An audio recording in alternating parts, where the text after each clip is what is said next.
അർത്ഥം ചിന്തിച്ച് ഓതിയിട്ട് ഖുർആനിന്റെ ഉൾപ്പൊരുളുകൾ ഉൾക്കൊള്ളുകയും ചെയ്ത ആളുകൾക്ക് അവർക്കുള്ള സ്ഥാനം കേൾക്കണോ? വേറെ ഓതാത്തവർക്കത് കിട്ടൂല. അൽ മാഹിറു ബിൽ ഖുർആനി മഅസ്സഫറത്തിൽ കിറാമിൽ ബററാ. ഖുർആനിൽ നൈപുണ്യം നേടിയവർ. ഇമാം നവവി തങ്ങൾ ഈ ഹദീസ് വിശദീകരിച്ചിട്ടുണ്ട്. അത് 3 രൂപത്തിലാണ്. ഒന്നതിന്റെ ഖിറാഅത്തിലാണ്, മറ്റൊന്നതിന്റെ അമലിലാണ്, മറ്റൊന്നതിന്റെ ഹിഫ്ളിലാണ്, അർത്ഥം ചിന്തിച്ച് ഓതുന്നതിലാണ്.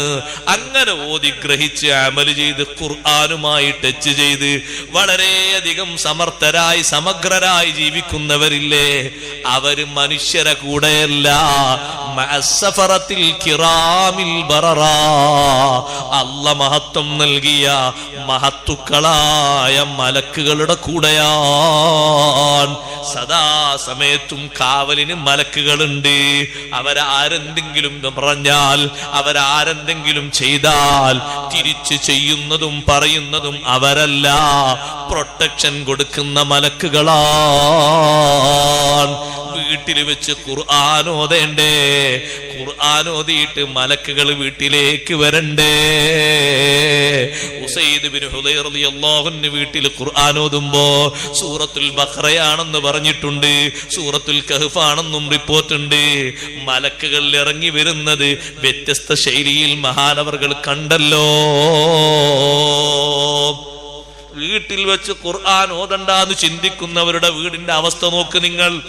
ഒരു മലക്കിന്റെയും പ്രവേശനമില്ലാത്ത വീടോ, റഹ്മത്തിന്റെ മലക്കുകൾ വരാത്ത വീടോ, അവിടെ താമസിക്കുന്നതും തൊഴുത്തും ഒരുപോലെയല്ലേ? അവിടെ താമസിക്കുന്നതും അതുപോലെ തന്നെ മറ്റു ജീവികളെ കെട്ടുന്ന സ്ഥലവും ഒരുപോലെയല്ലേ? ആ ജീവികൾ മോട്ട് കാണിക്കും പോലെ ബുദ്ധിയുള്ള ജീവികളും മോട്ട് കാണിക്കൂലേ? മനുഷ്യന്മാർക്കും ഒരു മോട്ടുണ്ടല്ലോ. ബുസിരി മാമുദങ്ങൾ പറഞ്ഞതുപോലെ മല്ലി ബിറദ്ദി ജിമാ ഹിമ്മിൻ ഗവായതിഹാ കമാ യുറദ്ദു ജിമാഉൽ ഖൈലി ബില്ലുജുമി. എന്റെ നസ്സുല്ലമ്മാറയാകുന്ന ശരീരത്തെ മോട്ട് കാണിക്കുമ്പൊന്ന് കടിഞ്ഞാണിടാനാരാണ്? കമാ യുറദ്ദു ജിമാഉൽ ഖൈലി ബില്ലുജുമി. കുതിര മോട്ട് കാണിക്കുമ്പോ കടിഞ്ഞാണ് കൊണ്ടതിനെ തടഞ്ഞു നിർത്തും പോലെ എനിക്ക് തടഞ്ഞു നിർത്താൻ എനിക്ക് ആരുണ്ട് എന്ന് സ്വന്തം ശരീരത്തിന്റെ ഹവയെക്കുറിച്ച് നമുക്കെല്ലാവർക്കും പഠിക്കാൻ വേണ്ടി ഇമാം ബുസീരി തങ്ങൾ പഠിപ്പിച്ചതുപോലെ ഖുർആൻ ഓതാത്ത വീട്ടിന്റെ അവസ്ഥ കൽബൈത്തിൽ ഖരിബി, അത് തകർന്ന വീട് പോലെയാണ്. തകർന്ന വീട്ടിൽ താമസിക്കാനൊക്കുമോ? അവിടെ ആരെങ്കിലും പോയി താമസിക്കുമോ? പോകട്ടെ, കാറ്റടിച്ച് തകർന്നു വീണാൽ, വെള്ളപ്പൊക്കം വന്ന് തകർന്നു പോയാൽ അവിടെ പിന്നെ വീടുണ്ടാക്കാൻ തന്നെ ജനങ്ങൾ ധൈര്യപ്പെട്ട് വരുമോ? ഖുർആൻ ഓതാത്ത വീടിന്റെ സ്വഭാവം അങ്ങനെയാണ്. മറ്റൊരു ഹദീസിൽ പറഞ്ഞില്ലേ, ഖുർആൻ ഓതാത്ത വീട് യഖില്ലു ഖൈറുഹു, നന്മ കുറയും, വയക്സുറു ശർറുഹു, തിന്മ പെരുത്ത് പെരുത്തുകൂടും, വയദീഖു അലാ അഹ്ലിഹി, ആ വീട്ടുകാർക്ക് സങ്കുചിതത്വ മനോഭാവം ഉണ്ടാകും. എല്ലാവരെയും അവർക്ക് കണ്ടാൽ ദഹിക്കൂല, എല്ലാവരെയും പോലും സ്വീകരിക്കൂല, എല്ലാവരോടും മുഖം കൊടുക്കാൻ കഴിയൂല, അവർക്കൊരു ഇടുങ്ങിയ അവസ്ഥ വരും. കാരണം ബറക്കത്തിന്റെ നിദാനമാണ് ഖുർആൻ. അതുകൊണ്ട് ഖുർആൻ ഓതണം, ഖുർആൻ കഴിയൊഴിക്കരുത്. ആരെങ്കിലും ഓതണ്ടാന്നും പറഞ്ഞ് കേട്ടിരുന്നിട്ട് ജീവിതകാലം മുഴുക്കയും ഖുർആൻ ഓതാനുള്ള തൗഫീഖ് നഷ്ടപ്പെടുത്തി പോകരുത്. വളരെ സങ്കടത്തോടെ ഞാൻ പറയട്ടെ, ഖുർആനോത്തിനോളം ഒക്കുന്ന ഒരു ദിക്റോ, ഖുർആനോത്തിനോളം ഒക്കുന്ന ഒരു സംഗീതമോ, ഖുർആനോത്തിനോളം ഒക്കുന്ന മനുഷ്യന്റെ ശരീരത്തിൽ അള്ളിപ്പിടിക്കേണ്ട ഒരു സൗന്ദര്യമുള്ള ഭാഷയും ഒരു സൗന്ദര്യമുള്ള ശൈലിയും ലോകത്ത് അല്ലാഹ് സംവിധാനിച്ചിട്ടില്ല. എത്ര കേട്ടാലും മതി വരാത്ത ശബ്ദം. എത്ര കാലമായി ഒരേ ഇമാമിന്റെ ഓത്ത് ഹറമിൽ നിന്ന് കേൾക്കാൻ തുടങ്ങിയിട്ട് ഒന്ന് മാറ്റണമെന്ന് ആരെങ്കിലും എന്തെങ്കിലും ഒരു പേപ്പർ കൊടുത്തിട്ടുണ്ടോ? 40 കൊല്ലായില്ല ഇമാം ഓതുന്നത്. അത് കേട്ടിട്ട് പൂതി തീർന്നിട്ടില്ല. ഖുർആൻ അങ്ങനെ കേട്ടിട്ട് പൂതി തീരുമോ? ഈമാനുള്ളവന് തീരൂല. ഖുർആനോത്ത് മരിക്കുന്ന നേരത്തും കേൾക്കാനല്ലേ ഷാഫി ഇമാം റളിയല്ലാഹു അൻഹു കൊതിച്ചത്. തഹജ്ജുദ് അടക്കം നിസ്കരിച്ച ഷാഫി ഇമാം തങ്ങൾ ശിഷ്യനെ വിളിച്ചു പറഞ്ഞു, മോനെ, ആലു ഇമ്രാൻ സൂറത്തിലെ 121 ആയത്ത് മുതൽ ബദരീങ്ങളെ പറ്റി പറയുന്നൊരു ഭാഗമുണ്ട്, അതൊന്ന് ഓതൂ, ഞാനതങ്ങ് കേട്ട് മരിക്കട്ടെ. അതുകൊണ്ട് ഖുർആനോത്തിൽ കഴിവാർജിക്കണം, ഖുർആനെ വിടാതെ നമ്മൾ മുതലാക്കണം, ഖുർആനെ എന്നും കൊണ്ടു നടക്കണം. പരിശുദ്ധ ഖുർആൻ കൊണ്ടല്ലേ മനസ്സിന് മാറ്റം വരുത്താൻ കഴിയുക. മനസ്സിന്റെ കിബറും മനസ്സിന്റെ ഉജുബും മനസ്സിന്റെ റിയാവും മനസ്സിന്റെ ശഹവത്തും മനസ്സിന്റെ ഹിർസും മനസ്സിന്റെ ഹസദും മനസ്സിന്റെ റിയാവും ഒക്കെ മാറിക്കിട്ടാൻ ഒന്നാമത്തെ മരുന്നായി പഠിപ്പിച്ചത് ഖുർആനല്ലേ.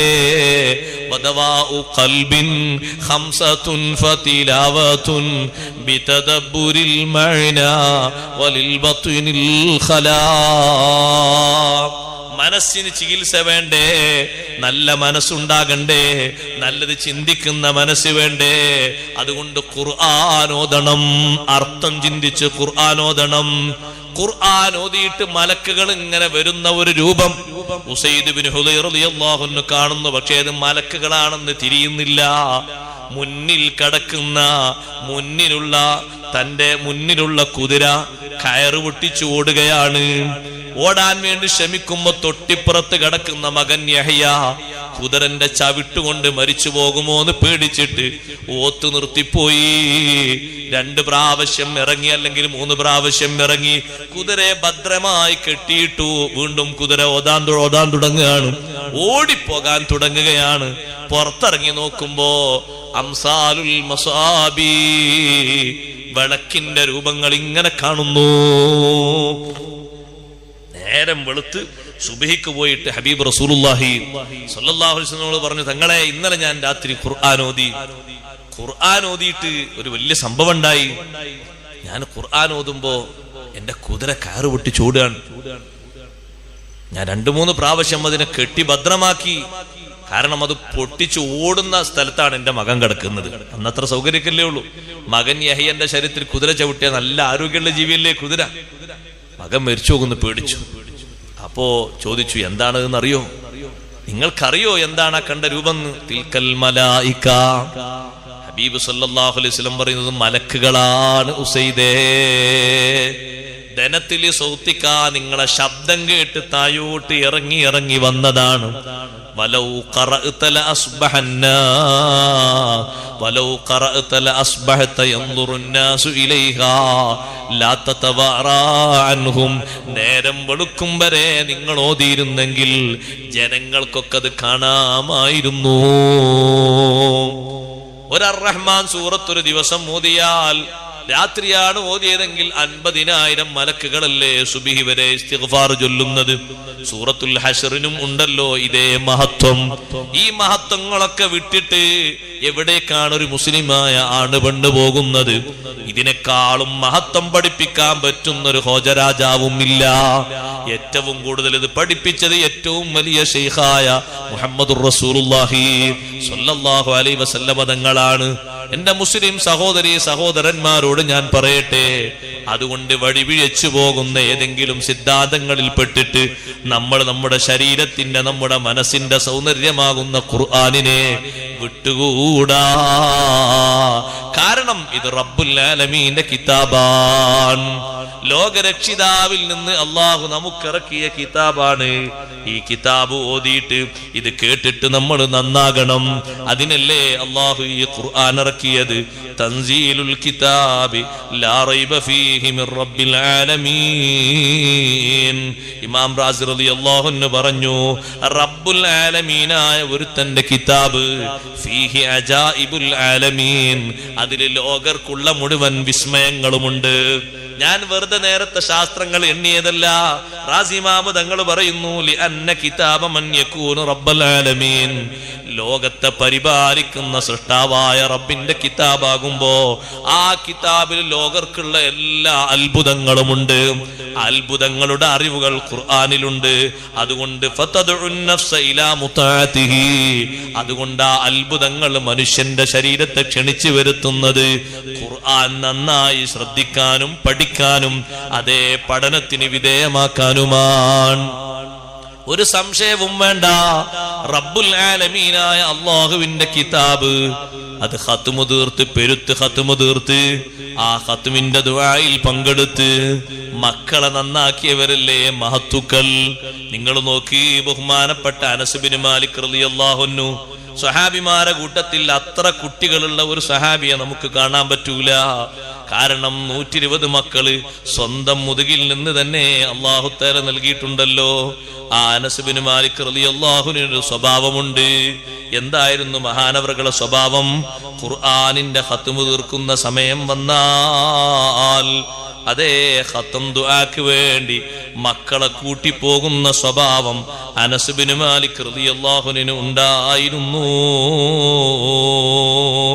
അങ്ങനെ കാണാം, നമുക്ക് പല സ്ഥലങ്ങളിലും കാണാം. ഇബ്നു അബ്ബാസ് റളിയല്ലാഹു അൻഹുവിന്റെ പതിവ് അന്നഹു കാന യജ്അലു റജുലൻ യുറാഖിബു റജുലൻ യഖറഉൽ ഖുർആൻ. ശമ്പളത്തിന് ഒരാൾ നിശ്ചയിച്ചിരുന്നു. എന്താണ് അയാൾക്ക് പണി? ഖുർആൻ ഓതുന്നവരെ നിരീക്ഷിക്കാൻ. ഖത്തം തീർക്കാനായാൽ വിവരം തരണം, അതിന് മാസത്തിൽ ശമ്പളമുണ്ട്.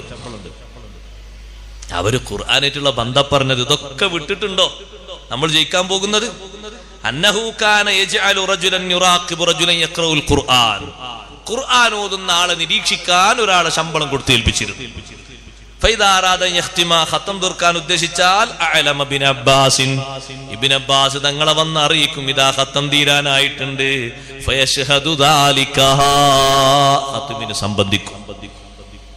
അതുകൊണ്ടാണ് സദ്യകള് ഇപ്പൊ പരത്തി പറയാൻ പറ്റൂല. സദ്യകൾ സുന്നത്തുള്ള ഒരുപാട് സദ്യകളുണ്ട്, 10 ഉണ്ട്. അതൊക്കെ നമ്മൾ ഹയാത്തായിക്കൊണ്ടുണ്ട്. അള്ളാഹു തൗഫീഖ് നൽകട്ടെ. എന്താ ആമീൻ പറയാത്ത ചെലവുണ്ട്? നല്ലോണം ആമീൻ പറയാം. അള്ളാഹു തൗഫീഖ് നൽകട്ടെ. പഴയ കാലത്ത് അതൊക്കെ ഉണ്ടായിരുന്നു, നമ്മൾ അതൊക്കെ ഒഴിവാക്കിയതാണ്. പഴയ കാലത്തെ വല്യമാര് വല്യപ്പാര് ഖത്തം തീർക്കാനായാൽ അവർക്ക് നല്ലോണം ദുആ വശമില്ലാത്തത് കൊണ്ട് എന്നാ ചെറിയ ഓത്തുപള്ളി മറ്റൊക്കെ അല്ലേ, ആ ഉസ്താദിനോടൊന്ന് അസർക്ക് വരാൻ പറയും, അത് ഖത്തം തീർക്കാൻ.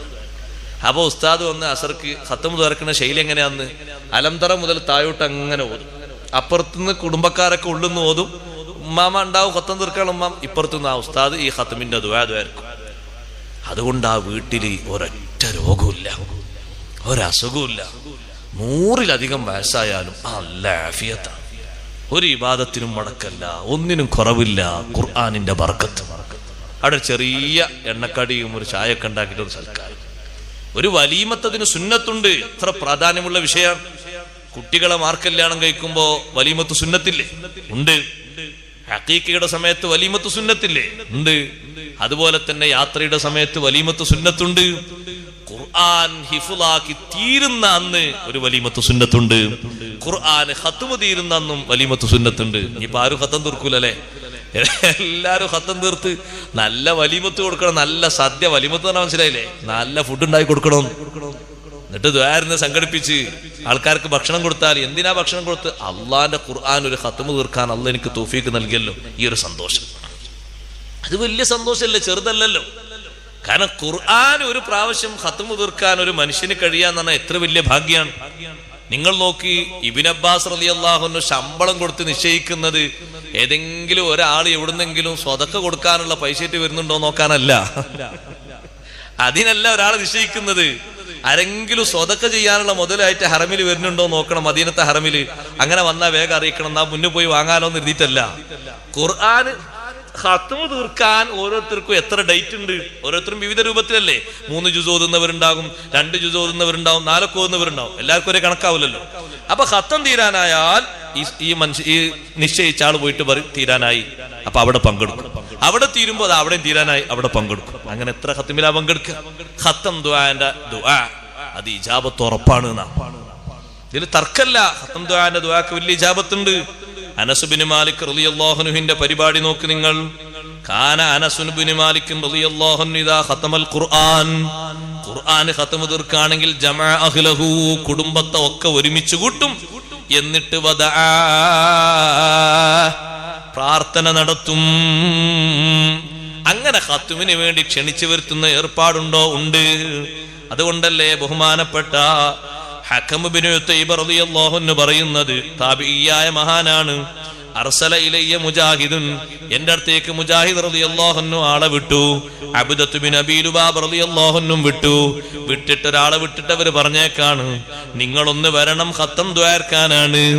ഖത്തം ദുആയിന് നിങ്ങളെ ക്ഷണിക്കാൻ വേണ്ടി ഞങ്ങൾ വന്നതാണ്. വദ്ദുആഉ മുസ്തജാബുൻ ഇൻദ ഖത്മിൽ ഖുർആൻ. കാരണം പൊതുവേ സ്വഹീഹായ റിപ്പോർട്ടിൽ വന്നിട്ടുണ്ട്, ഇന്നർ റഹ്മത തൻസിലു ഇൻദ ഖാതിമത്തിൽ ഖുർആൻ. ഖുർആൻ ഖത്മു തീർക്കുമ്പോൾ അള്ളാന്റെ റഹ്മത്ത് അവിടെ ഇങ്ങനെ ഇറങ്ങും, കയ്യും കണക്കില്ലാത്ത റഹ്മത്ത് ഇറങ്ങും. അതുകൊണ്ട് ഖുർആനുമായിട്ട് നല്ല ബന്ധം വേണം. സ്വഹാബിമാരുടെ മഹത്വം ഖുർആനുമായിട്ട് ബന്ധപ്പെട്ടുള്ള ഖത്മു തീർക്കുന്ന സമയത്തുള്ള അവരുടെ അവസ്ഥയാണ് ഈ പറയുന്നത്. ഖത്തം തീർക്കുന്ന അന്ന് സ്വഹാബിമാർക്ക് വേറൊരു പതിവും കൂടി ഉണ്ടായിരുന്നു. താബിഈങ്ങൾക്കൊക്കെ ഖത്തം തീർക്കുന്ന അന്ന് നോമ്പ് നോറ്റുകൊണ്ട് ഖത്തം തീർക്കുക എന്നുള്ളൊരു പതിവുണ്ടായിരുന്നു. നിങ്ങൾ നോക്കി, ഇതൊക്കെ ഖുർആനിന്റെ ഒരു ഖത്മിന് അവര് പരിഗണിച്ച ശൈലിയാണ്. ഇതൊക്കെ വിട്ടിട്ട്, ഖുർആനൊക്കെ വിട്ടിട്ട് നമുക്കുണ്ടോ അങ്ങനെ മുന്നോട്ട് പോകാൻ പറ്റുന്നത്? അതുകൊണ്ട് ഖുർആൻ ഓതണം. ഖുർആനിന്റെ ഖത്മിന്റെ ദുആക്ക് പങ്കെടുക്കാൻ ഹൈലുകാരിയായ സ്ത്രീകളോട് വരെ പുറപ്പെടാൻ വേണ്ടി കൽപ്പന വന്നിട്ടുണ്ട്. ഖത്തം ദുആക്ക് പങ്കെടുക്കാൻ അത്രയും പുണ്യമുള്ള കാര്യമാണ്. അതുകൊണ്ട് തൻസീലുൽ കിതാബി ലാ റൈബ ഫീഹി മിർ റബ്ബിൽ ആലമീൻ, ഖുർആനിന്റെ അവതരണം അത് സംശയം വേണ്ട, ലോകരക്ഷിതാവായ അള്ളാഹുവിന്റെ ഭാഗത്തു നിന്നാണ്. ഇനി ഇവിടെ ഒരു ചോദ്യം അള്ളാഹു ചോദിക്കുന്നുണ്ട്, അം യഖൂലൂന ഇഫ്തറാ. മക്കക്കാരെ പറ്റി അള്ളാഹ് ചോദിക്കുന്ന ഒരു ചോദ്യമാണ്. സംശയിക്കുന്നവരോട് ഇന്നും ഈ ചോദ്യം നിലനിൽക്കുന്നുണ്ട്. അല്ല, മക്കക്കാര് പറയുന്നുണ്ടോ ഇഫ്തറാ, ഇത് ഓതിക്കൊടുക്കുന്ന മുഹമ്മദുർ റസൂലുള്ളാഹി സ്വല്ലല്ലാഹു അലൈഹി വസല്ലം തങ്ങള് സ്വന്തം വകയിൽ നിർമ്മിച്ചതാണെന്നവർ പറയുന്നുണ്ടോ? സ്വന്തം വകയിൽ നിർമ്മിച്ചുണ്ടാക്കിയതാണെന്നവർ പറയുന്നുണ്ടോ? റബ്ബുൽ ആലമീന്റെ ഭാഗത്തു നിന്നുള്ള കിതാബാണ്, സംശയം വേണ്ട, അള്ളയാണ് ഇതിറക്കിയത് എന്നൊക്കെ പറഞ്ഞിട്ട് അള്ളാഹുവിന്റെ ചോദ്യം, ഇത് മറ്റാരും നിർമ്മിച്ചതല്ല. അപ്പൊ അവരൊക്കെ നിർമ്മിച്ചു എന്ന് പറയുന്നതുണ്ട്. അതാരെ പേരിലാണ്? ഹബീബ് സല്ലല്ലാഹു അലൈഹി വസല്ലം നിങ്ങളുടെ പേരിലാണ്. അത്ഭുതമല്ലേ? അവരോട് ഈ ചോദ്യം ഒരു നിഷേധത്തിന്റെ രൂപത്തിലും വിസ്മയത്തോടെയുമാണ് അള്ളാഹു ചോദിക്കുന്നത്. കാരണം ഈ നബി സല്ലല്ലാഹു അലൈഹി വസല്ലം നിങ്ങൾ അവർക്കിടയിൽ ജീവിച്ച വ്യക്തിയാണ്. വ്യക്തി വിശുദ്ധി ജീവിതത്തിൽ ഇത്രയും കാത്തു സൂക്ഷിച്ചൊരു നേതാവ് അവർക്കിടയിൽ വേറെ ആരുമില്ല. അതിന്റെ ഏറ്റവും വലിയ മഹത്വമാണ്. എല്ലാവരും അവിടുത്തെ വിളിക്കുന്നത് അൽ അമീൻ, യഥാർത്ഥ സമ്പൂർണ്ണ വിശ്വസ്തൻ എന്നല്ലേ അവര് വിളിക്കുന്നത്. സ്വന്തം പേരല്ലോ അവര് വിളിക്കുന്നത്, ഈ ബഹുമാനത്തിലല്ലേ. മാത്രമല്ല, തെറ്റിദ്ധരിപ്പിക്കാൻ പറ്റുന്ന എന്തെങ്കിലും ഒരു സാഹചര്യമോ ഒരു വാക്കോ ഒരു പ്രവർത്തനമോ നേതാവിൽ നിന്ന് കണ്ടിട്ടില്ല. അവർക്കാർക്കും മുന്നിൽ പോയി തപസ്സിരുന്നിട്ട് ഏതെങ്കിലും ഗ്രന്ഥങ്ങൾ വായിച്ചു കേട്ട ഒരു സ്വഭാവമില്ല. എവിടുന്നെങ്കിലും എന്തെങ്കിലും എഴുതി കൊണ്ടുവന്ന ഒന്നും ഇല്ല. അതുകൊണ്ട് ഹബീബ് സല്ലല്ലാഹു അലൈഹി വസല്ലം തങ്ങൾ ഇത്രയും അമാനത്തോടുകൂടെ ജീവിച്ച് തങ്ങൾ വന്നിട്ട് ഖുർആൻ ഓതി കൊടുക്കുമ്പോ അവരെങ്ങനെയാണിത് പറയുക? ഇത്രയും സാഹിത്യ ഭംഗിയുള്ള ഒരു ഖുർആൻ ഓതി കൊടുക്കുമ്പോ അം യഖൂലൂന ഇഫ്തറാ,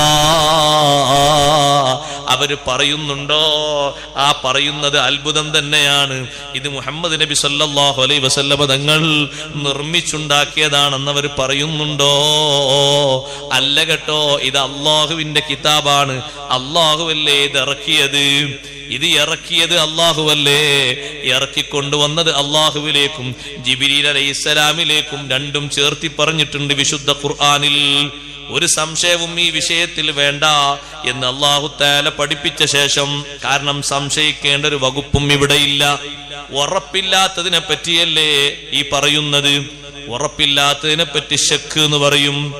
ശക്ക് നിങ്ങൾ നോക്ക്, 3 രൂപത്തിലല്ലേ. സംശയമില്ലാത്തത്, ഉറപ്പില്ലാത്തതിനെ പറ്റി പറയാറുള്ളത്. ഒന്നുകിൽ അതിൽ ശക്കുണ്ട്, അല്ലെങ്കിൽ വന്നുണ്ട്, അല്ലെങ്കിൽ വഹ്മുണ്ട് എന്ന് പറയും. 2 ഭാഗങ്ങളും സമാസമമാണെങ്കിൽ ശക്ക് എന്ന് പറയും. അല്ല, രണ്ട് ഭാഗം എന്ന് പറഞ്ഞാൽ സ്ഥിരപ്പെടുത്തുന്നതും നിഷേധിക്കുന്നതും. ലന്ന് ഭാവിക്കുന്നത് എന്ന് പറയുന്നത് സ്ഥിരപ്പെടുത്തുന്ന ഭാഗം കുറച്ച് മുൻതൂക്കം നിൽക്കും, പക്ഷേ ഉറപ്പിച്ചു പറയാൻ കഴിയൂല. അതിന് ലന്ന് എന്ന് പറയും. അതേ വഹ്മ് എന്ന് പറഞ്ഞാൽ ദുർബലപ്പെടുത്തുന്ന ഭാഗം, അതേ ആ ഭാഗം മുൻതൂക്കം നിൽക്കുന്ന ഭാഗമാണെങ്കിൽ അതിന് വഹ്മ് എന്ന് പറയും. അതിനാണ് ഊഹം, ധാരണ എന്ന് പറയുക. അള്ളാഹു പറയുന്നത് ലാ റൈബ ഫീ, ഇതിലൊരു സംശയവുമില്ല, ഇത് റബ്ബുൽ ആലമീന്റെ ഭാഗത്തു നിന്നുള്ളതാണ്. എന്തിനാണ് അവര് നബി സല്ലല്ലാഹു അലൈഹി വസല്ലം നിർമ്മിച്ചതാണ് എന്ന് പറയുന്നത്? നിർമ്മിച്ചതാന്ന് അവർ പറയുന്നത് എന്തിനാണ്? ഖുർആന്റെ മുന്നിൽ അവർ തോറ്റുപോയത് കൊണ്ടാണ്. ഖുർആനെ എതിർക്കാൻ അവർക്ക് കഴിയുന്നില്ല. അവരെ ഭാഗത്തുനിന്ന് എത്ര അവർ ശ്രമിച്ചിട്ടും അവരെത്ര സാഹിത്യകാരന്മാരായിട്ടും അള്ളാഹുവിന്റെ കലാമിനെ നേരിടാൻ കഴിയുന്നില്ല. മനുഷ്യനതിന് സാധിക്കുകയില്ലല്ലോ. അറബികൾ അള്ളാഹു തആല വെല്ലുവിളിച്ചു, അങ്ങനെ ഒരുപാട് തെറ്റിദ്ധരിപ്പിച്ചു. ചിലപ്പോഴൊക്കെ അവര് പറയാറുണ്ട് നബി തങ്ങൾ ഷാഇറാണ്, അതും ഇതേ രൂപത്തിലാണ്. മറ്റു ചിലപ്പോൾ പറയും സാഹിറാണ്, മാരണം ചെയ്യുന്ന ആളാണ്. മറ്റു ചില ആളുകൾ പറഞ്ഞിരുന്നു മജ്നൂനാണ് എന്ന്. വേറെ ചിലര് പറയുന്നു ഏതോ അനറബികള് സ്വകാര്യമായി വന്ന് പഠിപ്പിച്ചു കൊടുത്തിട്ട് അത് പുറത്ത് ജനങ്ങൾക്ക് മുന്നിൽ അങ്ങനെ വിളമ്പുകയാണ്. സുബ്ഹാനല്ലാഹ്, ഹബീബ് സല്ലല്ലാഹു അലൈഹി വസല്ലം തങ്ങളെ പറ്റി ഇങ്ങനെ പറയുമ്പോ ഖുർആനിന്റെ ചില അധ്യാപനങ്ങളൊക്കെ കേട്ടിട്ട് അന്നത്തെ സാഹിത്യകാരന്മാര് സമ്മതിച്ചിട്ടുണ്ട്. പലരും പറയാറുണ്ട് ഇതൊരു ചില്ലറ കലാമൊന്നല്ലോ. വലീദ് ബിൻ മുഗീറ എന്ന് അന്നത്തെ വലിയൊരു സാഹിത്യകാരനാണ്. അദ്ദേഹം തന്നെ ചില ആയത്തുകളൊക്കെ കേൾക്കുമ്പോ പറയും ഇത് വല്ലാഹി മാഹിയ മിൻ കലാമിൽ ബഷർ, ഇത് മനുഷ്യന്റെ വർത്താനല്ല. അങ്ങനെ മനുഷ്യൻ ഇങ്ങനെ പറയാൻ കഴിയൂല. ഇതെപ്പോഴും നിറഞ്ഞു നിൽക്കുന്ന, എപ്പോഴും ഫലം പ്രതീക്ഷിക്കാൻ പറ്റുന്ന, ഇതിന്റെ അടിവേരിൽ ഒരുപാട് മരുന്നുകളുള്ള, എന്നും ഇതിങ്ങനെ ഉയരുന്ന തത്വശാസ്ത്രമാണ്, അധ്യാപനങ്ങളാണ് എന്ന് പല ആയത്തുകളെ പറ്റിയും പറയും. ഖുർആനെ വിമർശിക്കാൻ വേണ്ടി, ഖുർആനോട് എതിർക്കാൻ കഴിയാതിരുന്നപ്പോ അവരിങ്ങനെ പലതും പറഞ്ഞ് പറഞ്ഞ് പറഞ്ഞ് എത്രയാണ് അവര് പറഞ്ഞത്? അവർക്ക് പറഞ്ഞു തീരാത്തതുകൊണ്ട് ഒരിക്കൽ അവര് പറഞ്ഞു ലൗലാ നുസ്സില ഹാദൽ ഖുർആനു അലാ റജുലിൻ മിനൽ ഖറയതൈനി അദീം, ഈ ഖുർആനൊക്കെ ഇറക്കേണ്ടത് ഒരു 2 ഭൂപ്രദേശങ്ങൾ, 2 ഭൂഖണ്ഡങ്ങൾക്കൊക്കെ അധികാരമുള്ള രാജാവിനല്ലേ ഇറക്കി കൊടുക്കേണ്ടത്. അപ്പൊ അല്ലാഹു തആല ചോദിച്ചു അഹും യഖ്സിമൂന റഹ്മത റബ്ബിക്, റബ്ബ് നൽകുന്ന റഹ്മത്തിനെ അവരാണോ വിഭജിക്കേണ്ടത്? റബ്ബല്ലേ ആർക്കാണ് റിസാലത്ത് നുബുവത്ത് കൊടുക്കേണ്ടത് തീരുമാനിക്കുന്നത്? ആ റബ്ബിൻ്റെതല്ലേ ഈ കിതാബ്, അതാരിലൂടെ വെളിവാക്കണമെന്നും അല്ലാഹുവിന്റെ നിശ്ചയമല്ലേ? അവരല്ലല്ലോ അത് തീരുമാനിക്കേണ്ടത്. അഹും യഖ്സിമൂന റഹ്മത റബ്ബിക് നഹ്നു ഖസംനാ ബൈനഹും മഈശതഹും ഫിൽ ഹയാത്തിദ് ദുനിയ. അല്ലാഹു പറയാണ് അവർക്കിടയിൽ തന്നെ ജീവിതോപാധികൾ നമ്മൾ വ്യത്യസ്തമാക്കിയല്ലേ വിഭജിച്ചത്. അത് ഒരുമിപ്പിക്കാൻ അവർ കഴിയും? എല്ലാവരും മൈശത്ത് ഒരുപോലെയാണോ? അല്ലല്ലോ. ഓരോരുത്തരും മൈശത്ത് വ്യത്യസ്തമായിട്ടല്ലേ. ഇതാരാ കൊടുത്തത്? നമ്മളല്ലേ തന്നത്. നിങ്ങളൊന്ന് തീരുമാനിക്ക്. ഒരേ മൈശത്ത് എല്ലാവർക്കും വേണം, ഒരേ ജീവിത മാർഗം എല്ലാവർക്കും വേണം. അത് നടക്കൂല. വ്യത്യസ്ത രൂപത്തിലല്ലേ അള്ളാഹു വിഭജിച്ചത്. ചിലർക്ക് ചിലരെക്കാൾ വലിയ പദവികൾ കൊടുത്ത് നമ്മൾ ഉയർത്തിയിട്ടുണ്ട്. അതുകൊണ്ട് അങ്ങനെ അല്ലാഹു തആല കൊടുത്തതാണ്. അതുകൊണ്ട് ഇതിനെ വിമർശിക്കാൻ കഴിയൂല. വിമർശിച്ച് വിമർശിച്ച് അവസാനം കണ്ടില്ലേ നിങ്ങൾ അബൂജഹലും കൂട്ടരും പറഞ്ഞത് എന്താണ്? ഖുർആനെ എതിർക്കാൻ കഴിയാത്തത് കൊണ്ട് അവരെ ഏറ്റവും വലിയൊരു വിഡ്ഢിത്തമായ വാക്ക് കണ്ടോ? അള്ളാഹുവിനോട് അവർ പറയാണ് അല്ലാഹുമ്മ ഇൻകാന ഹാദാ ഹുവൽ ഹഖ്ഖ മിൻ ഇൻദിക, അല്ലാഹുവേ ഈ ഖുർആൻ നിന്റെ ഭാഗത്തു നിന്നുള്ള സത്യമാണെങ്കിൽ ഫഅംതിർ അലൈനാ ഹിജാറതൻ മിനസ് സമാ, ഞങ്ങൾക്ക് മേൽ നീ കൽമയ വർഷിപ്പിക്കണം. ബുദ്ധിശൂന്യമായ ചോദ്യാണിത്. ഇത് ബുദ്ധിയുള്ള ആൾക്കാർ ചോദിക്കൂല. കാരണം ഇത് ഹക്കാണെങ്കിൽ ഞങ്ങളെ നീ ഹിദായത്തിലാക്കണം എന്നല്ലേ പറയേണ്ടത്. അങ്ങനല്ലേ ബുദ്ധിയുള്ളവർ പഠിച്ചോനെ ഈ ഖുർആൻ ഹക്കാണെങ്കിൽ ഞങ്ങളെയും നീ അതിലേക്ക് വഴി നടത്തി തരണം എന്നല്ലേ പറയേണ്ടത്. പക്ഷെ മക്കാരുടെ ചോദ്യം, അബൂജഹലിന്റെയും കൂട്ടരും ചോദ്യം, ഇനി ഒരു നിലക്കും ഇത് ഹക്കാന്ന് നമുക്ക് ഉറപ്പാ, ഇതിനെ തകർക്കാൻ കഴിയില്ല. അപ്പൊ അവസാനം ചോദ്യം, ചില ആൾക്കാർ അങ്ങനെ ചോദിക്കൂലേ, അത് അങ്ങനെ ഹക്കാണെങ്കിൽ എന്നാ മറ്റേത് ഇങ്ങനെ സംഭവിക്കട്ടെ, മറിച്ചത് അങ്ങനെ സംഭവിക്കട്ടെ. അങ്ങനെ സംഭവിക്കൂല. അവരങ്ങനെ ചോദിക്കുന്നൊക്കെ സംഭവിക്കാൻ നിൽക്കുക. എന്നാ അങ്ങനെ വലിയ വലിയ വലിയ ഷേഖിനും വലിയ കറാമത്തുണ്ടെങ്കിൽ എന്നാ ഇതൊക്കെ ഇടിച്ചു പൊളിച്ച് തൂഫാനായി പോട്ടെ എന്ന് പറഞ്ഞാൽ അങ്ങനെ സംഭവിക്കൂല. അങ്ങനെ തീരുമാനം. ഇവരെ ദുആ കണ്ടില്ല, ഇൻകാന ഹാദാ ഹുവൽ ഹഖ്ഖു മിൻ ഇൻദിക്, പടച്ചോനെ ഈ ഖുർആൻ നിന്റെ ഭാഗത്തു നിന്ന് വന്ന സത്യമാണെങ്കിൽ ഫഅംതിർ അലൈനാ ഹിജാറത്തൻ മിനസ് സമാ, ഞങ്ങൾക്ക് കൽമയ വർഷിപ്പിക്കണം. വർഷിച്ചാൽ അങ്ങനെ ഉണ്ടാവും. അവീതിനാ ബിഅദാബിൻ അലീം, അല്ലെങ്കിൽ വേദനിപ്പിക്കുന്ന ശിക്ഷ തരണം. ഇതല്ലല്ലോ ബുദ്ധിയുള്ള ആൾക്കാർ ചോദിക്കേണ്ടത്. ഇത് വിവരക്കേടിന്റെയും ബുദ്ധിക്കുറവിന്റെയും അങ്ങേയറ്റത്തൊരു ഭാഷയാണ്. മറുപടി അല്ലാഹു തആല പറഞ്ഞത് കണ്ടില്ലേ, വമാ കാന അല്ലാഹു ലിയുഅദ്ദിബഹും വഅൻത ഫീഹിം. അവരങ്ങനൊക്കെ ചോദിച്ചാലും നബിയേ, തങ്ങൾ അവരെ കൂട്ടത്തിൽ ഹയാത്തിലായിരിക്കെ അല്ലാഹു അവരെ ശിക്ഷിക്കൂല. വമാ കാന അല്ലാഹു മുഅദ്ദിബഹും വഹും യസ്തഗ്ഫിറൂൻ. ഇസ്തിഗ്ഫാർ ചൊല്ലിക്കൊണ്ടിരിക്കെ അല്ലാഹു അവരെ അദാബിലാക്കൂല. നബി സല്ലല്ലാഹു അലൈഹി വസല്ലമ തങ്ങളും ഇസ്തിഗ്ഫാറും ഈ ഉമ്മത്തിനുള്ള രണ്ട് അഭയ കേന്ദ്രങ്ങളാണ്, രണ്ട് രക്ഷാകവചങ്ങളാണ്. ഇസ്തിഗ്ഫാർ നമ്മൾ മുറുകെ പിടിക്കണം, എപ്പോഴും ഇസ്തിഗ്ഫാർ ചൊല്ലണം. അത്താഴത്തിന്റെ നേരത്ത് പ്രത്യേകം ഇസ്തിഗ്ഫാർ ചൊല്ലണമെന്ന് ഖുർആൻ എണ്ണി പറയുന്നുണ്ട്. ഇസ്തിഗ്ഫാറിന്റെ മഹത്വം കൂടി പറയുന്നുണ്ട്. അപ്പൊ ചോദിച്ച് വിമർശിച്ചിട്ട് ഇനി സായി ഘട്ടപ്പോഴാണ് അവസാനത്തെ ദുആ. അതിൽപ്പെട്ടൊരു ഭാഷയാണ് അം യഖൂലൂന ഇഫ്തറാ. മക്കക്കാര് പറയുന്നുണ്ടോ ഇത്രയും വിസ്മയാകരമായ അത്ഭുതവഹമായ ഈ ഭാഷയെ എതിർക്കാനോ സാഹിത്യത്തിൽ കേടുണ്ട് എന്ന് പറയാനോ അത് ശരിയായില്ല എന്ന് പറയാനോ കഴിയാത്തത് കൊണ്ട് നിർമ്മിച്ചതാണ് എന്ന് അവർ പറയുന്നുണ്ടോ? ബൽ, ഒരിക്കലും അങ്ങനെയല്ല. വൽ ഹഖ്ഖു മിർ റബ്ബിക്, തങ്ങളുടെ രക്ഷിതാവിൽ നിന്ന് സ്ഥിരപ്പെട്ട യാഥാർത്ഥ്യമാണ്. റബ്ബിൽ നിന്ന്, തങ്ങളെ രക്ഷിതാവിൽ നിന്ന് അള്ളാഹു ഇറക്കിയ സത്യമാണിത്. ഇതിനെ എതിർക്കേണ്ടതില്ല. എന്തിനാണ് അല്ലാഹു തആല ഖുർആൻ ഇറക്കിയത്? ഖുർആൻ അവതരണത്തിന്റെ ലക്ഷ്യമാണ് ഇനി പറയുന്നത്. ലിതുൻദിറ ഖൗമൻ മാ അതാഹും മിൻ നദീരിൻ മിൻ ഖബ്ലിക്. ഒരു ജനതയെ തങ്ങൾ താക്കീത് ചെയ്യാൻ വേണ്ടിയാണ്, മുന്നറിയിപ്പ് നൽകാൻ വേണ്ടിയാണ്. എന്താണ് ആ ജനതയുടെ സ്വഭാവം? മാ അതാഹും മിൻ നദീരിൻ മിൻ ഖബ്ലിക്, തങ്ങൾക്ക് മുമ്പ് ഒരു പ്രബോധകനും ഒരു മുന്നറിയിപ്പുകാരനും അവർക്ക് വന്നിട്ടില്ല. അപ്പൊ അവരത്രയും താഴേക്കിടയിലാണ്. ബഹുമാനപ്പെട്ട നബിയുല്ലാഹി ഈസാ അലൈഹിസ്സലാത്തു വസ്സലാമിനെ ഉയർത്തപ്പെട്ട് ഹബീബ് സല്ലല്ലാഹു അലൈഹി വസല്ലമ തങ്ങൾ നബിയായി നിയോഗിക്കപ്പെടുന്നതിനിടക്ക് 6 നൂറ്റാണ്ടുണ്ട്. ഈ 6 നൂറ്റാണ്ടിനിടയിൽ ഒരൊറ്റ നബിയും ഇല്ല. അപ്പൊ ഇങ്ങനെയുള്ള ഒരു സമൂഹത്തെയാണ് പരിശുദ്ധ ഖുർആൻ സന്മാർഗത്തിലേക്ക് വഴി നടത്തുന്നത്. എത്രത്തോളം അവർ അബദ്ധസഞ്ചാരത്തിലായിരിക്കും എന്ന് ഈ വാക്കിൽ നിന്ന് മനസ്സിലാകും. മാഅതാഹും മിൻ നദീരിൻ മിൻ ഖബ്ലിക്, തങ്ങൾക്ക് മുമ്പ് ഒരു നദീറും ഒരു മുന്നറിയിപ്പുകാരനും അവർക്ക് വന്നിട്ടില്ല. എന്തിനാണ് അവർക്ക് മുന്നറിയിപ്പ് കൊടുക്കുന്നത്? ലഅല്ലഹും യഹ്തദൂൻ, അവർ നേർവഴിയിലേക്ക് വരാൻ വേണ്ടിയാണ്, സന്മാർഗസ്ഥരാകാൻ വേണ്ടിയാണ്. അങ്ങനെ തങ്ങൾ പ്രബോധനം ചെയ്തിട്ടല്ലേ, ഖുർആൻ ഓതിക്കൊടുത്തിട്ടല്ലേ അവർക്കിടയിൽ ഒരുപാട് കാലം പിടിച്ചു നിന്നിരുന്ന, അള്ളിപ്പിടിച്ചിരുന്ന പക മുഴുവനും നീക്കിയത്, വിദ്വേഷങ്ങൾ മുഴുവനും നീക്കിയത്, കലഹങ്ങൾ മുഴുവനും തണുപ്പിച്ചത്, യുദ്ധങ്ങൾ അവസാനിപ്പിച്ചത്, പീഡനങ്ങളും മർദ്ദനങ്ങളും ഒക്കെ ഇല്ലായ്മ ചെയ്തത്, മദ്യവും അതുപോലത്തെ മുഴുവൻ അസാംസ്കാരിക മാർഗങ്ങളും എന്നേക്കുമായി പടിയിറക്കിയത്. ലിതുൻദിറ ഖൗമൻ മാ അതാഹും മിൻ നദീരിൻ മിൻ ഖബ്ലിക് ലഅല്ലഹും യഹ്തദൂൻ.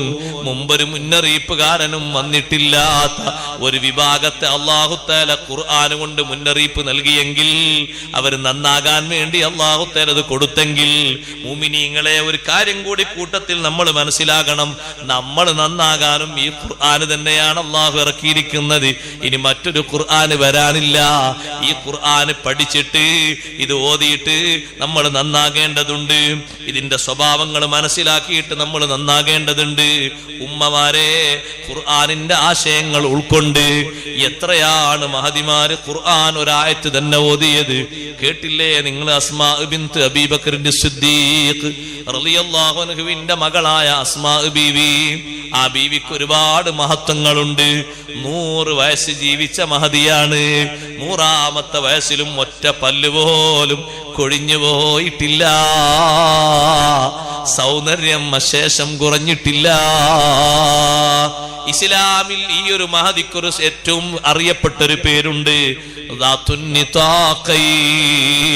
ഹബീബ് മുഹമ്മദുർ റസൂലുള്ളാഹി സ്വല്ലല്ലാഹു അലൈഹി വസല്ലം തങ്ങൾ ഹിജ്റ പോകുമ്പോ ഭക്ഷണങ്ങളും മറ്റുമൊക്കെ ഒരു ചാക്കിലാക്കിയിട്ട് അത് കെട്ടാനൊരു കയറ് കാണാതിരുന്നപ്പോ അരപ്പട്ട എടുത്തിട്ട് അത് 2 പാളിയാക്കി കീറിയിട്ട് കെട്ടിക്കൊടുത്തതിന്റെ പേരിൽ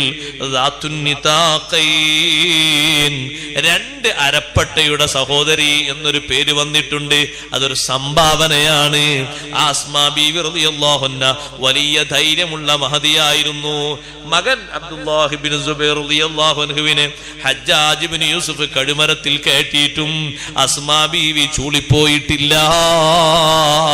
ഹജ്ജാജിന്റെ മുഖത്ത് നോക്കിയിട്ട് എന്റെ മകനെ കൊന്നവൻ നീയാണ്, നിനക്ക് അല്ലാഹു പകരം തരാതിരിക്കില്ല. ഖുർആനിൽ അവർക്ക് വലിയ പാണ്ഡിത്യമാണ്.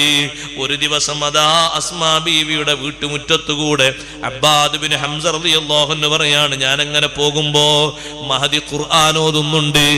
സ്വർഗത്തിൽ കയറിയിട്ട് സ്വർഗവാസികൾ പറയുന്ന ഒരു സ്നേഹത്തിന്റെ വാക്കുണ്ട്, സമാധാനത്തിന്റെ സന്തോഷത്തിന്റെ ഒരു വചനമുണ്ട്. ഫമന്നല്ലാഹു അലൈനാ വവഖാനാ അദാബസ് സമൂം. അല്ലാഹു നമുക്ക് വലിയ ഗുണം ചെയ്തു. ആ വേദനിപ്പിക്കുന്ന രോമക്കുത്തുകളിലൂടെ തുളച്ചു കയറുന്ന ശിക്ഷ അല്ലാഹു നമുക്ക് കാത്തല്ലോ എന്ന മഹാ അനുഗ്രഹം സ്വർഗക്കാരിങ്ങനെ പറയും. ആ പറയുന്ന ഈ ആയത്ത് ഇങ്ങനെ ആവർത്തിച്ച് ഓതുകയാണ്. മഹാനവർകൾ പറയുന്നു, ഞാൻ അവിടെ നിന്ന് പോയി മദീനത്തെ മാർക്കറ്റിൽ പോയി എന്റെ ആവശ്യങ്ങളൊക്കെ നിർവഹിച്ച് ഞാൻ തിരിച്ചു വരുന്ന മണിക്കൂർ കഴിഞ്ഞിട്ടുണ്ട്. അപ്പോഴും ആവർത്തിക്കുന്നത് ഇതേ ആയത്ത് തന്നെയാണ്. ഫമന്നല്ലാഹു അലൈനാ വവഖാനാ അദാബസ് സമൂം. ഖുർആൻ കൊണ്ട് അവരെ മനസ്സ് തടഞ്ഞു നിർത്തുന്നത്, ഖുർആനിന്റെ ആശയങ്ങൾക്കിടയിൽ മനസ്സ് കൊണ്ടുപോയി വെക്കുന്നത്, ദുനിയാവിന്റെ അതിർപ്പങ്ങൾ കണ്ട് കുറെ നേരം നോക്കി നിൽക്കാറില്ലേ? ഇൽമിന്റെ കുറവ് കൊണ്ടാണ്, വിവരത്തിന്റെ കമ്മി കൊണ്ടാണ്. ആഖിറത്തെ പറ്റി നല്ല ബോധമുണ്ടെങ്കിൽ, അല്ലാഹുവിന്റെ ഖുർആനെ പറ്റി അറിവുണ്ടെങ്കിൽ അത് ഓതുന്നതിൽ നിന്ന് ശ്രദ്ധ മാറൂല, അലംഭാവം വരൂല, മടി തോന്നൂല, ഒരു ദിവസവും കഴിയൂല. അതിന് പഠിക്കാനാണ് നമുക്ക് സന്നദ്ധത വേണ്ടത്. ഖുർആൻ നമ്മയും മുന്നറിയിപ്പ് ചെയ്യുന്നുണ്ട്. ഈ ഖുർആൻ ഓതി കൊടുത്തിട്ടല്ലേ നിരീശ്വരവാദികളെ, യുക്തിവാദികളെ ഇരുത്തേണ്ടിടത്ത് മഹാന്മാർ ഇരുത്തിയത്. എത്ര മഹാന്മാരങ്ങനെ ഇരുത്തി.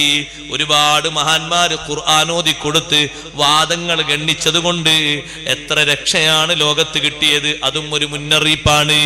വിവരമില്ലാത്തവർക്കല്ലേ മുന്നറിയിപ്പ് കൊടുക്കുന്നത് അവര് നന്നാകാൻ.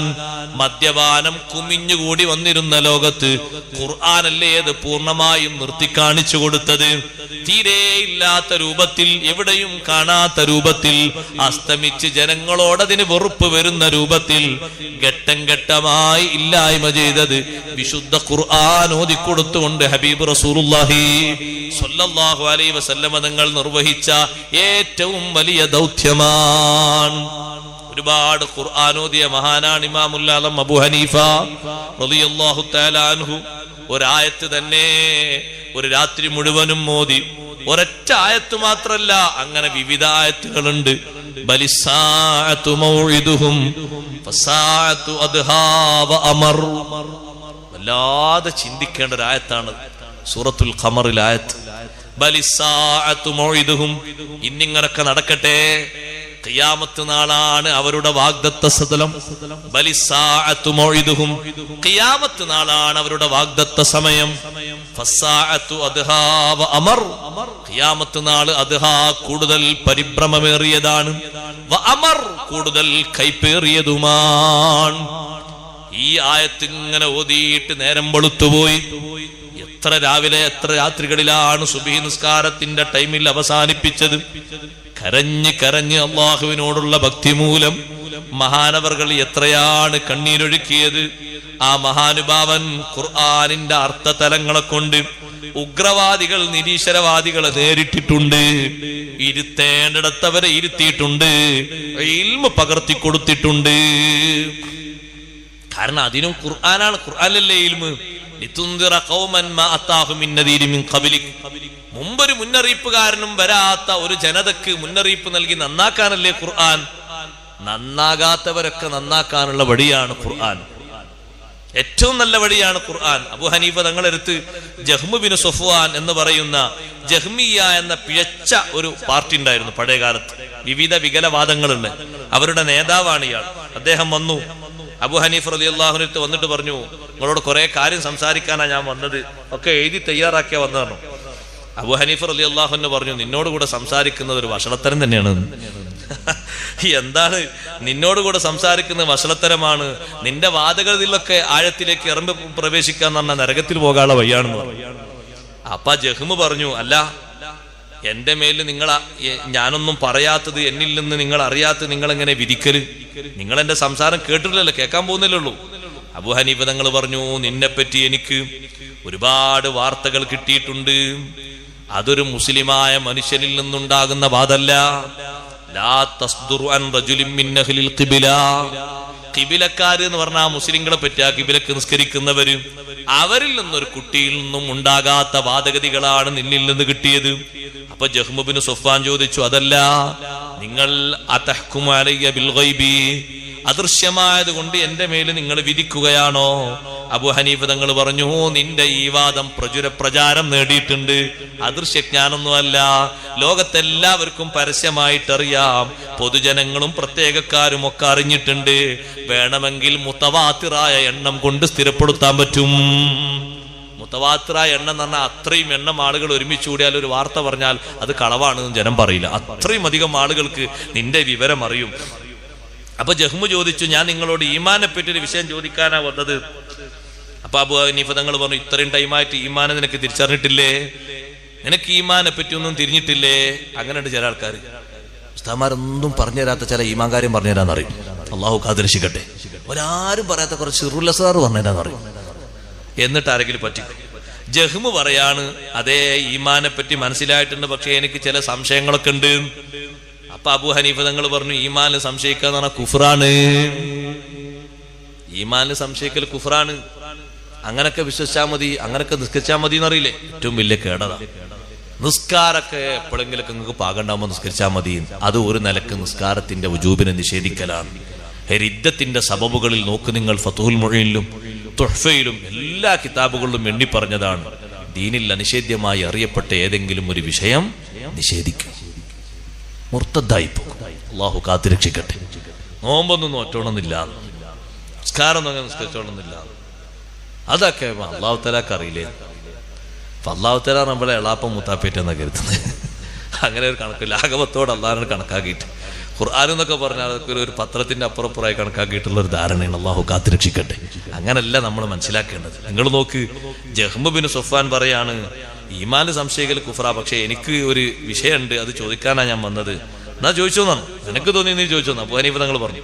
അപ്പൊ ജഹ്മു പറഞ്ഞു, എനിക്കൊരു ചോദ്യം ചോദിക്കാനുള്ളത്. മനസ്സുകൊണ്ട്, ശരിക്കും ശ്രദ്ധിച്ചു കേട്ടോ, നീ സംശയിച്ചോണ്ട, മനസ്സുകൊണ്ട് അള്ളാഹുവിനെ ഒരാൾ അറിഞ്ഞു, അള്ളാഹ് വാഹിദാണ്, അള്ളാഹ്ക്ക് ശരീക്കില്ല എന്നൊക്കെ മനസ്സുണ്ട്. പക്ഷേ സിഫത്തും അള്ളാഹു തആല സിഫത്തൊക്കെ അയാൾക്ക് അറിയും. അള്ളാഹു തആലാനെ പറ്റി അയാൾക്ക് എല്ലാ സിഫത്തുകളിലൊക്കെ വിശ്വാസമുണ്ട്. നാവ് കൊണ്ട് പരസ്യപ്പെടുത്താതെ അയാൾ മരിച്ചു. എന്നാ ഇയാൾ മൂമിനായിട്ടാണോ മരിച്ച, അല്ലാതെയാണോ മരിക്കുക? മനസ്സിന് ശരിക്കറിയാം, ശരിക്കും മനസ്സിൽ ഉറപ്പുണ്ട്. നാവ് കൊണ്ട് അയാള് പരസ്യപ്പെടുത്തിയിട്ടില്ല. അങ്ങനെ അയാൾ മരിച്ചാൽ മൂമിനായിട്ടാണോ മരിക്കുക, അല്ലാതെയാണോ മരിക്കുക? അബൂ ഹനീഫ തങ്ങൾ പറഞ്ഞു, യമൂതു കാഫിറാ, സംശയം വേണ്ട, നിഷേധിയായിട്ട് മരിച്ചുപോയി. അയാൾ നരകക്കാരനുമാണ്. അയാൾ നാവ് കൊണ്ട് മനസ്സിൽ അറിഞ്ഞത് വ്യക്തമാക്കി പറഞ്ഞിട്ടില്ലെങ്കിൽ അങ്ങനെയാണ്. അപ്പൊ ജഹ്മു ചോദിച്ചു, എങ്ങനെ മൂമിനാകാതിരിക്കും? അള്ളാഹിനെ അറിയേണ്ടതുപോലെ അറിഞ്ഞിട്ടുണ്ടല്ലോ, മനസ്സിലാക്കി വിശ്വാസം ഉണ്ടല്ലോ.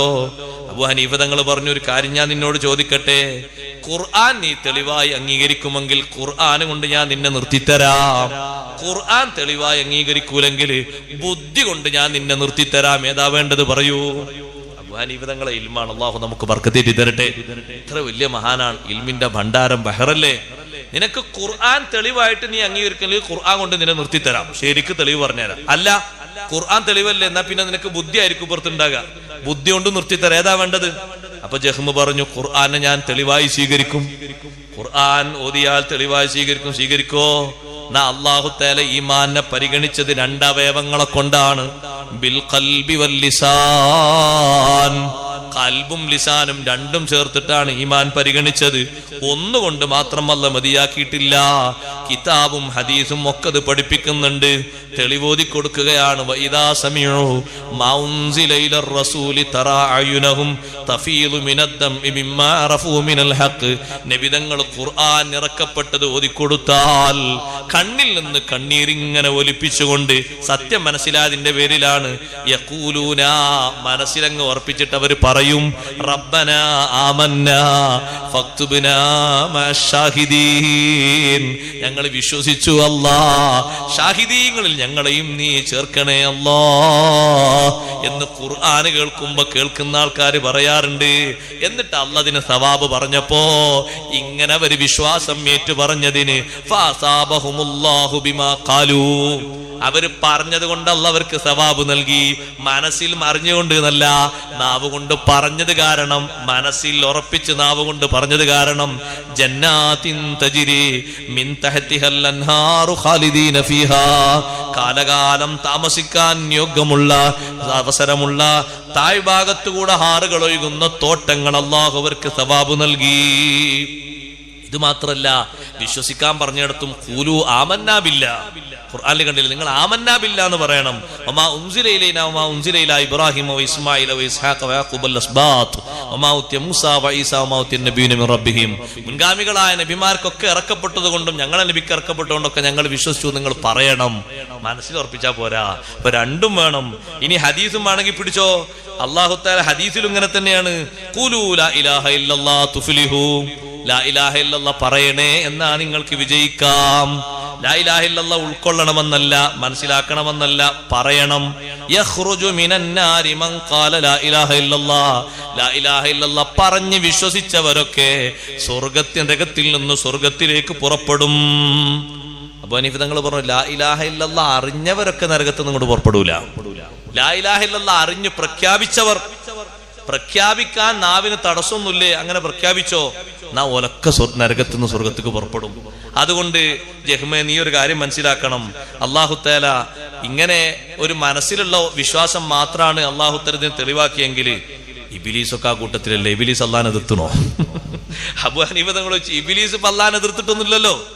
ഇബ്ലീസിനൊരു കിബർ ഇങ്ങനെ കൂടി വന്നിട്ടല്ലേ പോയത്. അല്ലാഹനെ ശരിക്കും അറിയുന്ന ആളല്ലേ ഇബ്ലീസ്? റബ്ബിനെ അറിഞ്ഞിട്ടല്ലേ ഇബ്ലീസ് സ്വർഗത്തിലല്ലേ ഉണ്ടായിരുന്നത്? റബ്ബിനെ നല്ലോണം അറിയുന്ന ആളല്ലേ. സൃഷ്ടിച്ച ആളും റബ്ബാണ് എന്ന് ഇബ്ലീസിനറിയും, മരിപ്പിക്കുന്ന ആളും റബ്ബാണ് എന്നറിയും, ജീവിപ്പിക്കുന്ന ആളും റബ്ബാണ് എന്നറിയും. ഇബ്ലീസിനെ വഴിതെറ്റിക്കാൻ സബബ് ഒരുക്കിയതും അല്ലാഹു ആണ് എന്ന് ഇബ്ലീസിനറിയും. അല്ലാഹു ഇബ്ലീസിനെ അറിയുന്ന ആളല്ലേ.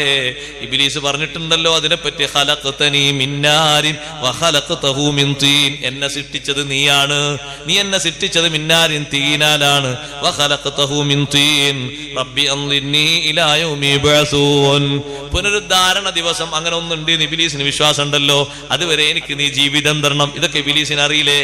എന്നിട്ട് ഇബ്ലീസ് എവിടെയാണ് പോകുന്നത്? നീ വാദിക്കുന്ന അഭിപ്രായം അനുസരിച്ചാണെങ്കിൽ സത്യനിഷേധികളിൽ നിന്ന് ഒരുപാട് ആളുകൾ റബ്ബിനെ അറിഞ്ഞതുകൊണ്ട് അവർ സ്വർഗത്തിൽ പോകേണ്ടി വരും. നാവ് കൊണ്ടാണെങ്കിൽ അവർ എതിർക്കുന്നുണ്ട്. അതിനും ഖുർആൻ ഓതി കൊടുത്തു, വജഹദൂ ബിഹാ വസ്തൈഖനത്ഹാ അൻഫുസുഹും. കണ്ടില്ലേ അല്ലാഹ് പറഞ്ഞത്? അവർ നിഷേധിച്ചു, അവരെ മനസ്സ് ഉറപ്പിച്ച് പറയുന്നുണ്ട്. മനസ്സുറപ്പിച്ച് പറയുന്നത് നാവ് കൊണ്ട് പ്രഖ്യാപിച്ചില്ല, നാവ് കൊണ്ട് നിഷേധിക്കുകയാണ് ചെയ്തത്. ഇതൊക്കെ കേട്ടപ്പോ ജഹ്മു ബിൻ സഫ്വാൻ പറഞ്ഞു, എനിക്കറിയാത്ത പലതും നിങ്ങൾ എനിക്ക് ഓർമ്മപ്പെടുത്തി തന്നല്ലോ, ഞാൻ പിന്നെ മടങ്ങി വന്ന് ചോദിച്ചോളാം. പിന്നൊരു കാലത്തും ജഹ്മു മടങ്ങി വന്നിട്ടില്ല. ജഹ്മിന്റെ വാദഗതികളെ ഖുർആൻ ഓതിക്കൊടുത്തുകൊണ്ട് ഇനിയൊരു നിരീശ്വരവാദിയും ഒരാളും അങ്ങനെ വരാൻ പാടില്ല, ഒരു സത്യവാദിയും ഉഗ്രവാദിയും ഈ വാദം കൊണ്ട് വരാൻ പാടില്ല എന്നതിന് വേണ്ടി എല്ലാ കാലത്തേക്കും വേണ്ടി അത് നിർത്തലാക്കി വെച്ചു. അതുകൊണ്ട് സഹോദരന്മാരെ, നന്നായി ഖുർആൻ ഉൾക്കൊള്ളണം, ഖുർആന് ധാരാളം ഓതണം. അല്ലാഹു ജല്ല ജലാലുഹു നമുക്കതിന് തൗഫീഖ് നൽകട്ടെ.